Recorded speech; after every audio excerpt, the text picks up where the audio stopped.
احمد پور شرکیہ anti dengue مہم کے تحت جرمانے عائد اور آگاہی سرگرمیاں۔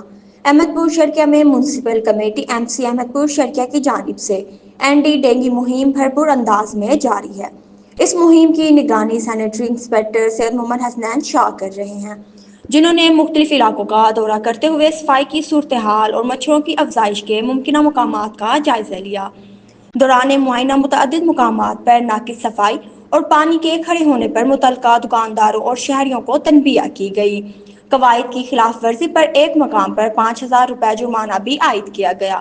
سید محمد حسنین شاہ نے عوام سے اپیل کی ہے کہ وہ گھروں اور دکانوں، ٹائروں، گملوں اور نالیوں میں مچھر کی افزائش کے امکانات بھی ختم کریں۔ انہوں نے کہا کہ ڈینگی سے بچاؤ صرف انتظامیہ نہیں بلکہ عوامی تعاون سے شہریوں کو بیماری سے بچاؤ کے طریقے بتائے۔ مہم کا مقصد علاقے میں صفائی، احتیاطی تدابیر اور ڈینگی وائرس کے خاتمے کے لیے مربوط اقدامات کو یقینی بنایا جائے گا۔